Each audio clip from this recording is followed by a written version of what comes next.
প্রিয় দেশবাসী, আসসালামু আলাইকুম ওয়া রাহমাতুল্লাহি ওয়া বারাকাতুহু। আজকে আপনাদের সামনে আমি একটি আলোচনা করব, খুব গুরুত্বপূর্ণ। যে আলোচনাটুকু আপনারা মনোযোগ সহকারে শুনবেন। আজকে যে আলোচনাটুকু করতে যাচ্ছি সেটা হলো পীর মুরিদি সম্পর্কে আলোচনা। পীর মুরিদি সম্পর্কে সম্পূর্ণ আলোচনাটুকু শুনলে আপনারা বুঝতে পারবেন যে পীর মুরিদি বিষয়টা কী। কারণ আমাদের সমাজে আজকে প্রচলিত আছে যে আমরা এই পীর মুরিদি সম্পর্কে অনেক ভুল ধারণা এবং ভুল পোষণ করতেছি। সে সম্পর্কে আমি আলোচনা করব আপনাদের সামনে। আজকে পীর মুরিদি সম্পর্কটা কি, এই সম্পর্ক পীর হতে গেলে কি লাগে এবং পীর মুরিদি করতে গেলে কি লাগে এবং কি থাকা দরকার, সেজন্য আমি বলতেছি যে আবশ্যকতাটা কি এবং তার সম্পর্ক কি। যেমন এলেম, এই পীর মুরিদি করতে গেলে এলেম থাকার প্রয়োজন। যে এলেম দুই প্রকার, যে কি এলেম? এলমে জাহের, যা এলমে শরীয়ত; এলমে বাতেন, যা এলমে তাসাউফ। যে এলেম হাসিল করিলে কাল্প এবং দিলের অবস্থা এবং গতিবেগ সম্পর্কে জ্ঞান লাভ করা যায়, উহাকে এলমে তাসাউফ বলে। যেমন আমাদের বাহ্যিক অঙ্গ প্রত্যঙ্গের যেমন কার্যবিধি এবং গতিবিধি আছে, তেমনি কলবের কার্যক্রম গতিবিধি আছে। অঙ্গ প্রত্যঙ্গের কার্যকলাপ যেমন ভালো অঙ্গ প্রত্যঙ্গের বাহিরের দিক থেকে, যেমন অঙ্গ প্রত্যঙ্গে ভালো কাজ এবং মন্দ কাজ এই দুভাগে বিভক্ত, যেরকম তদ্রুপ দিলে ক্রিয়াকলাপও দুভাগে বিভক্ত। অন্যতম যেমন বলা হয়েছে প্রশংসীয় অপর ভাগ নিন্দনীয়। একটা হলো প্রশংসীয় আর একটা হইলো অপর ভাগ হইলো নিন্দনীয়। শুকুর করা, সবুর করা, ক্ষুধাপ্রীতি, রহমতে এলাহি লাভের আশা পোষণ, অল্প তুষ্টি এবং তৃপ্তি,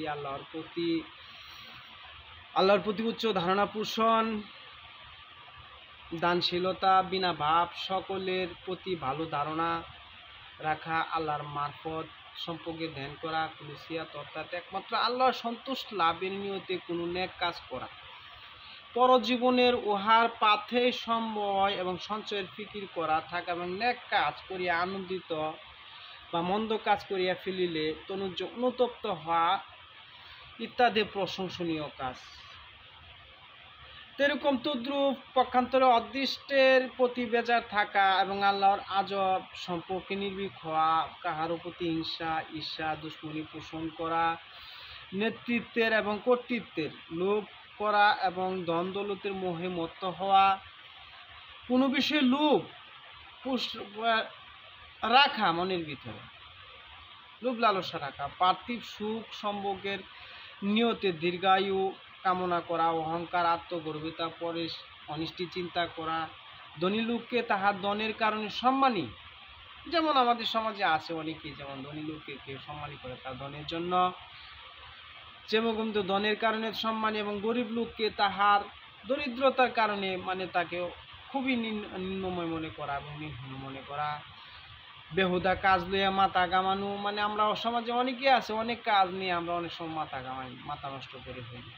আমরা এগুলা বাহুল্য কথা, বা আবার অনেকে আছে যে অনেক কথা নিয়ে আমরা সমালোচনা বা এগুলা করে থাকি। যেমন প্রদর্শনীর জন্য আমরা অনেক সময় পোশাক, সাজসজ্জা এগুলা করে থাকি। এগুলো আড়ম্বরতা করা, অবলম্বন করা বা সেও স্বার্থকে বড় করিয়া দেখা, নিজের স্বার্থটা অনেক সময় বড় করে দেখি এবং আল্লাহর রহমতের উপর ভরসা না করিয়া নিজের ইবাদত বন্দিগির উপরে ভরসা করে থাকি আমরা অনেক সময়। এই আল্লাহর উপর রহমতের নৈরাশ হওয়া, বিপদ আপদে অধৈর্য হওয়া এবং আমানতি বস্তুর খেয়ানত করা, দূরসন্ধি পোষণ করা, চাতুর্য ধারা, আমরা অনেক সময় মনে চাতুর্য ধারা অন্যকে প্রভাবিত করার বাসনা রাখি মনের ভিতরে। কামনা বাসনাকে অনেক সময় দীর্ঘায়িত করি। এই দীর্ঘায়িত করা এবং পরের কল্যাণের উন্নতির, পরের কল্যাণের উন্নতি দেখিয়া অসন্তুষ্ট হওয়া এবং অন্তরে যাতনা ভোগ করা, চিরস্থায়ী নিয়ামতের মোকাবালি ও অস্থায়ী সুখ সম্পর্কের প্রাধান্য দেওয়া, নিষ্ঠুরতা প্রদর্শন করা, কোনো পাপকে হালকা মনে করা ইত্যাদি নিন্দনীয় কাজ। এই উভয় প্রকার কাজই হয় দিলের দ্বারা। যেমন হাদিসে আছে, হাদিস শরীফে আছে, যা আপনারা হাদিস শরীফ খুলে দেখবেন, আমি মিথ্যা বলি না। হাদিস শরীফে আছে অনেক সময় যে কোনো মানুষ যখন কোনো পাপ কাজ করে তাহার দিলের উপর একটি কালো দাগ পড়ে, এমনি ভাবে গুনাহ করতে করতে স্বচ্ছ দর্পণ কলুষিত কালিমা যুক্ত হইয়া দিলের উপর একটা কালো দাগ পড়ে যায় এবং এই সত্য হারাইয়া উহার উপর শয়তান বাসা করে। কাজেই এই দিলকে কালেমা এবং পাপের আবর্জনা হইতে মুক্ত রাখিতে পারিলে সে হেলেম হাসিল করিলে নিজের চরিত্র দুর্বলতা সহ উপলব্ধি করা এবং সেই সব এলেম হাসিল করাই চরিত্রকে মুক্ত রাখা এবং দিলকে মুক্ত রাখা এবং যে এলেম হাসিল করা এবং আবশ্যক তাহাই হইল এলমে তাসাউফ। যে পরিমাণ এলমে তাসাউফ হাসিল করিলে নিজের চরিত্র এবং দুর্বলতা সমূহ উপলব্ধি করা এবং সেও অন্তরকে পাক রাখা সম্ভব হয়। এই এলমে যতখানি থাকলে অপরকে এই শিক্ষা দান করিয়া সমগ্র সকল মুসলিম জাহানের উপর এগুলা ফরজে আইন করা হয়েছে, ফরজে আইন। আর এই এলেম যতখানি থাকিলে অপরকে এই ব্যাপারে শিক্ষা দান করা যায়, সে পরিমাণ হাসিল করা ফরজে হইল কেফায়া, ফরজে কেফায়া। কিছু সংখ্যক লোক এই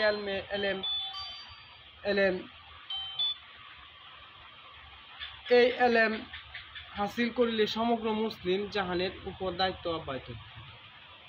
কেউ যদি হাসিল না করে সবাই গুনাহগার থাকিবে। এই বিদ্যায় পারদর্শী হওয়া মুস্তাহাব। ইমাম গাজ্জালি রহমতুল্লাহ আলাই ওনার ইহয়া উলুম কিতাবে বলেন, মানব মনের দূষণীয় কিছু দিক আছে। এই দূষণীয় দিক কি কি, কোনটি সংশোধন করা সম্ভব তা জানা প্রত্যেক মুসলমানের ফরজে আইন। কেননা কোনো কাজ দূষণীয় তাহা না জানিলে কোনো কালে চরিত্রকে দোষমুক্ত রাখা যাইবে না। হযরত রাসূল পাক সাল্লাল্লাহু আলাইহি ওয়াসাল্লাম, এই মানব দেহের ভিতরে এক টুকরা মাংস আছে, এই মাংসটুকু সুস্থ থাকলে সমগ্র জীবনটাই সুস্থ পথে পরিচালিত হয়।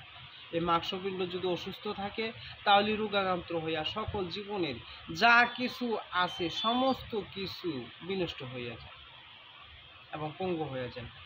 এই মাংসপিণ্ডের নামই হল কল্প যা হৃৎপিণ্ড।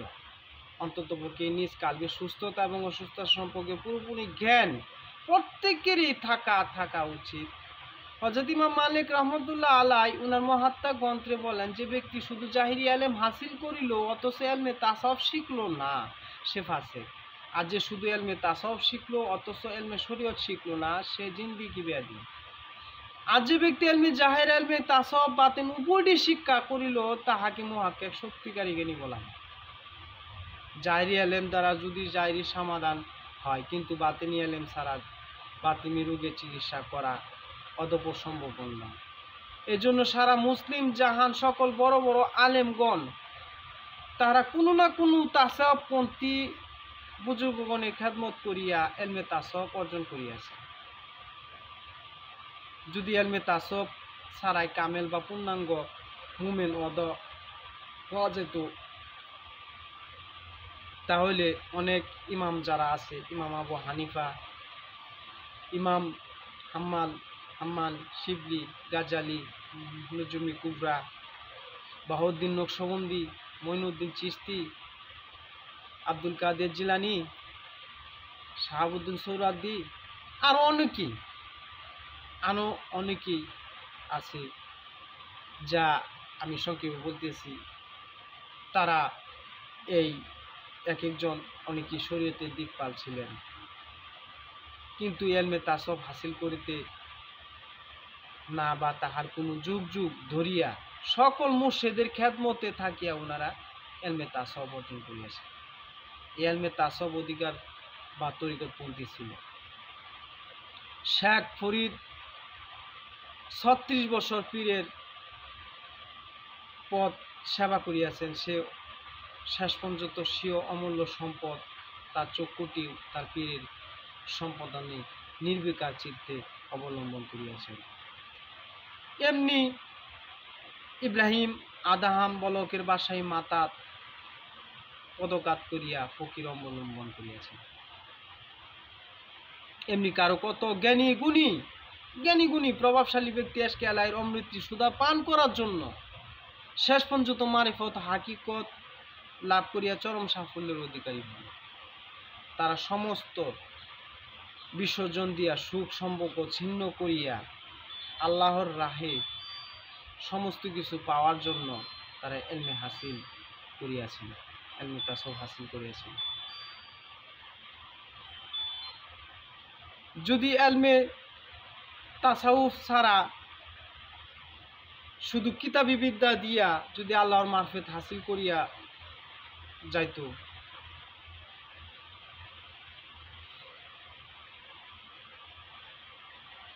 এই এলমে তাসাউফ না করিয়া শুধু কিতাবী বিদ্যায় দ্বারা আল্লাহর মারফত হাসিল করা যায় না। যদি এলমে তাসাউফ হাসিল করা কিতাবী বিদ্যা দিয়ে হতো, কাজী মুমিন পরিপূর্ণতা লাভের মানুষ তার স্রষ্টার পরিচয় লাভের জন্য এলমে তাসাউফ অপরিহার্য। এলমে তাসাউফ যিনি হাসিল করেন তাহাকে সুফি বলা হয়। সুফিদের মধ্যে অন্য কি যে আলেম তালিম দেন তিনি হইল মুর্শেদ এবং তিনি হইল পীর খেতাবে ভূষিত হন। এখন দেখা যায় আমাদের সমাজে অনেকে আছে যে পীর ধরার কোনো পীর ধরা লাগবে না, মুর্শেদ ধরা লাগবে না, পীর কি, পীর বলতে কিছু নাই। এগুলা ভাই দেখেন যে অবশ্যই পীর ধরার আবশ্যকতা আছে, না হলে এগুলা কেউ কেউ বলে থাকেন, কিন্তু আল্লাহ পাক তাহলে কোরআনে পাকে ঘোষণা করতেন না। আল্লাহ পাক কোরআনে এবং আল্লাহ পাকে পাওয়ার জন্য যে কোরআন হাদিসে আমল করা যথেষ্ট, পীর ধরার কোনো আবশ্যকতা নাই। ইয়া মারাত্মক ভ্রান্তি, এই সমাজে অনেক মারাত্মক ভ্রান্তি। আল্লাহ তাআলা বলছেন ইয়া আইয়ুহাল্লাযীনা আমানু তাকুল্লাহু ওয়াবতাগু ইলাইহি ওয়াসিলা, যে হে ইমানদারগণ আল্লাহকে ভয় করো এবং আল্লাহ প্রাপ্তির পথে উসিলা অন্বেষণ করো। এটা আমার মুখের কথা নয়, কোরআনে আপনারা কোরআন পড়বেন, ভালো করে বুঝবেন, দেখবেন, শুনবেন, পড়বেন। তাফসীরুল হালবান বর্ণিত আছে বিনা উসিলা আল্লাহ প্রাপ্তি সম্ভব না, আর সেই উসিলা হইলেন মাশায়েখ তরিকত এবং এলমে তাসাউফ অধিকার তরিকত পীরানি পীরগণ। উপরোক্ত আল্লাহর আয়াতে আল্লাহ তাআলা বান্দাকে উসিলার মাধ্যমে অবলম্বন করার নির্দেশ দিতেছেন। আল্লাহর অস্তিত্বে বিশ্বাসী সাধারণ মুমিন এক কথা, আর কামেল মুমিন আরেক কথা। তাহা না হইলে মুমিন দিগণকে উসিলা ধরার হুকুম দেওয়া হইতো না। হযরত মাওলানা কেরামত আলী জনপুরি রহমতুল্লাহ আলাইহ জাদুকাত্তা কিতাবে লেখেন এলমে তাসাউফ ব্যতীত এলমে শরীয়ত অনুযায়ী পুরোপুরি আমল করা সম্ভব নয়, আর কামেল পীরের সভাপতি থাকা ছাড়া এলমে তাসাউফ হাসিল করা সম্ভব নয়। এই জন্য হযরত মাওলানা রুমি রহমতুল্লাহ আলাই অর্থাৎ বলেছেন জাহিরি এলেম হইতেছে শুধু দুধ আর বালিনিয়াতি মনসি ওয়ার মাখন, বিনা দুধে যেমন মাখন হয় না, তদ্রুপ বিনা পীরে অর্থাৎ কামিল ব্যক্তির নিকট হইতে দীক্ষা গ্রহণ করা ছাড়া অবলম্বন করা ছাড়া কোনো পক্ষে মুমেন বা কামেল হওয়া সম্ভব না। এজন্যই এই মুমেন কামেল হইতে আমাদেরকে মাঝখানে একটা বাধা আছে, যে বাধা হয়েছে যে কি প্রত্যেক মানুষের ভিতরই নফসে আম্মারা আছে। এই নফসে আম্মারা হইল তার যা শত্রু, এই শত্রু সহিত লড়াই করাকেই আমার রাসূল পাক সাল্লাল্লাহু আলাইহি ওয়াসাল্লাম জিহাদে আকবর বলা হয়েছে। কামেল মুর্শিদের তাহাজ্জুদ আধ্যাত্মিক দৃষ্টি ছাড়া এই নফসকে জয়লাভ করা কাহারও পক্ষে সম্ভবপর নয়। তাই এই নফসের সাথে জেহাদ করা বা কলা কৌশল জানা ভালোভাবে জানা আছে এরকম সেনাপতির অধীনে থাকিয়া জেহাদ করিতে, অন্যথায় জয়লাভের আশা সুদূর থাকা দূরে থাক, কোনো দিনও সেই পক্ষে সম্ভব নয়। বুঝোগানে দিন উলিয়াগণ নিজের নফসকে বশীভূত করার জন্য আজীবন অসাধ্য সাধন করিয়া গেছেন। আউলিয়া কারামগণ জীবনের পর্যালোচনা করলে দেখা যায় যে তারা অসংখ্য নজির পাওয়া যায়। আল্লাহ তাআলা পবিত্র কোরআনে বলছেন আল্লাহ নূরু ফিস সামাওয়াতি ওয়া মা ফিল আরদ, আল্লাহ নূরুস সামাওয়াতি ওয়াল আরদ। আল্লাহ পাক হইতেছেন আসমান জমিনের নূর বা জ্যোতি। জাহিরি আলেমগণ এই আয়াত, এই জাহিরি অনেকই আলেমাগণ আছে যারা এই আয়াত আবৃত্তি করিয়া অনেক সময় অনেক কিছু মজলিস গরম করেন, যারা বলতেছেন অপরপক্ষে ওয়া মজলিস গরম করেছেন। এই আলোচনার সন্ধান কেউ কি জানিয়াছেন? আল্লাহ তাআলা বলিয়াছেন সর্বসাধারণের পক্ষে সেই নূরের সন্ধান পাওয়া সম্ভব নয়। আল্লাহ তাআলা যাকে ইচ্ছা করেন তাকে সেই নূরের সন্ধান দেন। বোঝা গেল আল্লাহ তাআলার খাস দয়ায় এই নূরের সন্ধান পাইয়াছেন। তাহাদের সংস্রবে না যাওয়া পর্যন্ত নূরের সন্ধান পাবে না, বরং অন্ধকারে হাত তাড়াইতে হইবে। আর এই ব্যাপারে দুনিয়াতে যে অন্ধ থাকে, পরকালে সে অন্ধ থাকিবে। ইহ জীবন নূর দেখা সৌভাগ্য যাহার হইল না, পরকালেও সেই নূর এলাহির দিদার দর্শন হইতে মারুফ থাকিবে। সূর্য আলো ছড়ায়, কিন্তু অন্ধজন তাহা দেখিতে পায় না। তদ্রু আল্লাহ নূর আম্মান জমিনে সর্বত্র বিরাজ করিতেছে, বাতিনি চক্ষু যাহার নাই সে তাহা দেখিতে পায় না।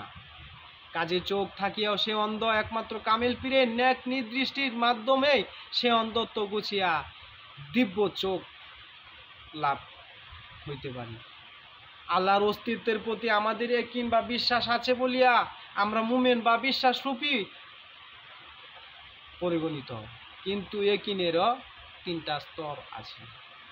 এই বিশ্বাসটুকু শুধু থাকলে চলবে না, এই বিশ্বাসের জন্য ইয়াকিন থাকার প্রয়োজন। এই ইয়াকিনেরও 3টা স্তর রয়েছে। যেমন বই পুস্তক পড়িয়া লোকমুখে শুনিয়া কোনো কিছু বিশ্বাস করা, যেমন কাহার এই ইয়াকিনকে কি বলা হইতেছে, যেমন দেন কারো পেটে বেদনা হলে সে কষ্ট পায়, কারো পেটে ব্যথা হয়েছে সে কষ্ট পায়। এই কথা বই পুস্তকে পড়েছি, কেবল শুনিয়াছি, তাই আমরা বিশ্বাস করি পেটের বেদনা একটি কষ্টকর ব্যাপার। এই পর্যায়ের বিশ্বাসকে ইলমুল ইয়াকিন বলা হয়। আমরা চোখের সামনে কোনো ব্যক্তিকে পেট ব্যথায় ছটফট করিতে দেখিতেছি, আমি নিজে ব্যথা অনুভব না করিয়া বিশ্বাস করি যে লোকটি ব্যথায় কষ্ট পাইতেছি।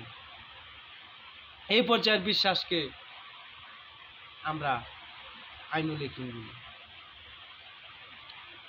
আমরা কাজে পেট বেদনা শুরু হইলে ব্যথার দরুন আমি ছটফট করিতে লাগিলাম, আমার নিজেরই ধরেন, এক্ষেত্রে নিজের উপলব্ধি অনুভূতির মাধ্যমে পেট ব্যথাটা যে কত কষ্ট এই সম্পর্কে জ্ঞান আমার লাভ হইল, যে নিজের পেট ব্যথা শুরু হইল। এই পর্যায়ের বিশ্বাসকে আমরা হকুল ইয়াকিন বলা হয়। তাই প্রথমটা চাইতে দ্বিতীয়টা, দ্বিতীয়টা চাইতে তৃতীয়টা অনেক বড় ইয়াকিন আমরা থাকতে হবে, এবং এইগুলা মনের ভিতরে বিশ্বাস রাখিতে হইবে। কারণ আমরা এই বিশ্বাস মূল হকুল ইয়াকিন পর্যায়ে যা কিছুই নড়চড় হইতে পারে না। হকুল ইয়াকিনটুকু মানুষের জীবনে কখনো নড়চড় হইতে পারে না। সুতরাং আল্লাহ সম্পর্কে আমাদের যে বিশ্বাস এবং ধারণা কোন পর্যায়ে, তখন এখন ভাবিয়া দেখা উচিত। প্রথম 2 প্রকার হইলে তা সামান্য আঘাতে নষ্ট হইয়া যাইতে পারে। প্রথম যে 2 প্রকার ইয়াকিন আছে সে সামান্য প্রকার আঘাতে নষ্ট হয়ে যায়, কিন্তু হকুল ইয়াকিন কখনো নষ্ট হয় না। যা মহাপণ্ডিত শয়তানের ক্ষুধার ধার যুক্তির মুখে তাহা নস্যাৎ হইয়া যায়, বিচিত্র নয়। কাজে আমাদের 3য় পর্যায়ে বিশ্বাস হকুল ইয়াকিন হাসিল করিতে হইবে, আর কামেল মুহাক্কেল মুর্শেদের হাতে বায়াত গ্রহণ করিয়া তা পাক তাহাজ্জু হইয়া হাতে কলমে অনুশীলন মাধ্যমে এক পর্যায়ে ইয়াকিন লাভ করা সম্ভব। এই জন্য এগুলা তাহাজ্জু মুর্শিদের হাতে হাত রাখিয়া বায়াত গ্রহণ করিয়া এই ইলমে তাসাউফ হাসিল করিতে হয় এবং ইয়াকিন লাভ করিতে হয়। তুমি যদি আল্লাহর প্রতি সহিত মিলিত হতে চাও, তবে কোনো কামেল ব্যক্তির পদতলিতে পরিণত হইয়া যাও। হযরত মাওলানা রুমি রহমতুল্লাহ আলাইহি তার সুন্দর ভাষায় অনেক কথা বলেছেন। তুমি যদি খোদার সঙ্গে উঠা বসা করিতে চাও, তবে ওলি আল্লাহদের মজলিসে বসো। আল্লাহ তাআলা কোরআন পাকে বলেন, নিশ্চয়ই নামাজ মানুষকে যাবতীয় মন্দ কাজ ও অশ্লীলতা হইতে বিরত রাখে। অথচ আমরা নামাজ পড়ি, ওয়ার পাশাপাশি চুরিও করি, মিথ্যা কথা বলি, কালোবাজি করি, সুদ ঘুষ খাই, পরের হক আত্মসাৎ করি। আমাদের সমাজ, আমাদের নামাজ ও আমাদেরকে এই সব পাপ হইতে বিরত করতে পারে না। ইহার কারণ কি? কোরআনে পাকে আরো ইরশাদ করেছেন, আল্লাহকে সেজদা করো আর তাহার নৈকট্য লাভ করো। আমরা দৈহিক কত না সেজদা করি, কিন্তু আল্লাহর নৈকট্য লাভ কখনো কি অনুভব করিয়াছি? হযরত রাসূল পাক সাল্লাল্লাহু আলাইহি ইসলাম বলিয়াছেন, নামাজ মুমিনদের জন্য মেরাজ স্বরূপ। আমরা জীবনভর নামাজ পড়িতেছি, কিন্তু কখনো কি মেরাজ এর মর্তবা হাসিল করতে পারিয়াছি? না, আমরা কখনো সেই মেরাজ আমাদের নামাজের ভিতরে হয় না। আমাদের নামাজ আমাদেরকে পাপাচার হইতে বিরত করতে পারে না। নামাজে আমরা আল্লাহর নৈকট্য অনুভব করিতে পারি না। এর একমাত্র কারণ আমাদের নামাজ সত্যিকারের নামাজ নয়। এই নামাজ হুজুরের দিলে পড়া হয় না। এই নামাজ কাকুতি মিনতি নাই, উহার কি সাধ্য যে নামাজি ব্যক্তিকে যাবতীয় মন্দ কাজ হইতে বিরত করিয়া আল্লাহর নৈকট্য পৌঁছায়া দেয়। যখনই আমরা নামাজে দাঁড়াই, তখনই জীবনের বহু স্মৃতি আমাদের মনের মাঝে ভাসিয়া ওঠে। আমাদের মন তখন পাগলা হাতির মতো ছোটাছুটি করতে থাকে ওই দিক ওই দিক। এমন তো অবস্থায় সেজদা আমরা করি, আল্লাহ তাআলা স্মরণ না হইয়া গায়রুল্লাহর দিকে হয়ে যায়। তাই নামাজের বরকত হইতে আমরা বঞ্চিত থাকি। সুতরাং গায়রুল্লাহর সেজদা হইতে আত্মরক্ষা করিতে হইলে হুজুরি দিলে নামাজ পড়া আমাদের একান্ত প্রয়োজন, এবং আমাদের নিজ দিলকে সঁপিয়া দিতে হবে। এমন মুরিদের দিল সঁপিয়া দিতে হইতে হবে। তাই নামাজের হুজুরি দিল নামাজ পড়তে, তাই আমাদের কামিল মুর্শিদের হাতে হাত রাখিয়া বায়াত গ্রহণ করিতে হইবে।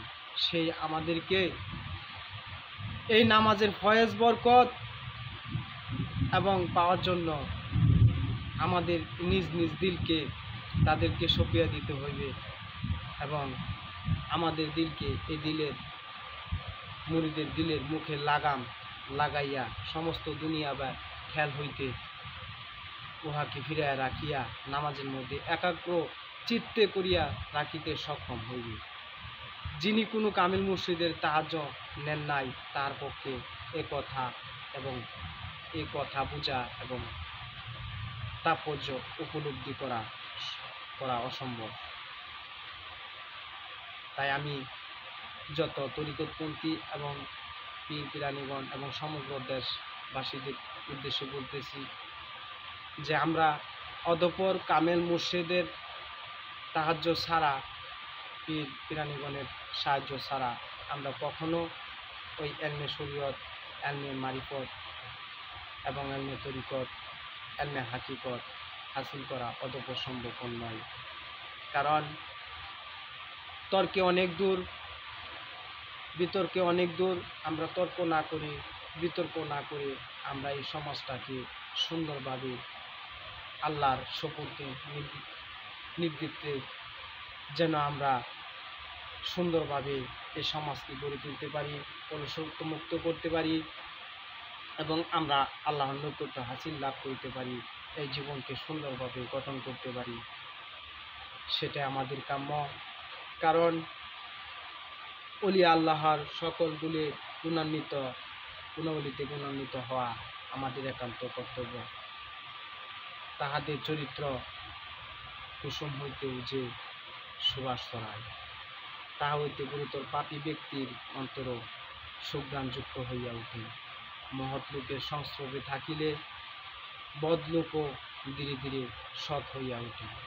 এটা আমার মুখের কথা নয়, অনেক মুনি ঋষি, সাধক, ওলিয়া আল্লাহগণ তারা বলে গিয়েছেন, শুধু আমার মুখের কথা নয়। মাওলানা রুমি রহমতুল্লাহ আলাই উনিও বলেছেন, অর্থাৎ তোমার অন্তর যদি পাষাণের মতো শক্ত হয়, আর যদি তুমি কোনো কামেল পুরুষের সংস্রব অবলম্বন করো, তবে পরশ পাথরের ছোঁয়ায় পাইয়া মাটি পাথর যেমন স্বর্ণ হইয়া যায়, তেমনি তোমার দিলও অমূল্য রত্ন হইয়া ওঠে।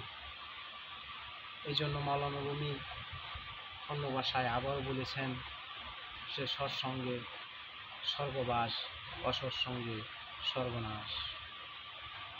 তাই প্রত্যেক ব্যক্তিরই কামেল মুর্শিদের পদতলে থাকিয়া আমরা যেন এই জীবনকে সুন্দরভাবে গঠন করতে পারি, সমাজকে সুন্দর করতে পারি। এটাই আমাদের একান্ত কাম্য। আমরা তর্কে লিপ্ত হব না, বোঝার চেষ্টা করব এবং করার চেষ্টা করব, প্রতিষ্ঠিত করার চেষ্টা করব। কারণ এই সমাজে মরে গেছে অনেক বন্ড পীর এবং অনেকেই, আমি কাউকে কলুষিতভাবে বলতে চাই না, এ সমাজে অনেক আলেম, অনেক ফকির, অনেক দরবেশ, অনেকেই অনেকভাবে প্রবঞ্চনা দেখিয়ে অনেক কিছু ধর্ম থেকে আজকে অনেক মানুষদেরকে দূরে সরিয়ে দিচ্ছে। তাই আমরা সঠিক এবং সঠিক কিছু বোঝার চেষ্টা করব এবং মানার চেষ্টা করব, সে অনুযায়ী আমরা সামনে এগিয়ে যাব। এটাই সকলের কাছে প্রত্যাশা এবং সকলের কাছেই আমার একান্ত আশীর্বাদ রইল। আমার জন্য সকলেই দোয়া করবেন, আমি যেন সঠিকভাবে চলতে পারি, আল্লাহ তাআলা আমাকে সঠিক পথ দেখায় এবং সঠিক পথে থাকতে পারি। এটাই আমার উদ্দেশ্য। সকলেই আমার জন্য দোয়া করবেন। আসসালামু আলাইকুম ওয়া রাহমাতুল্লাহি ওয়া বারাকাতুহু।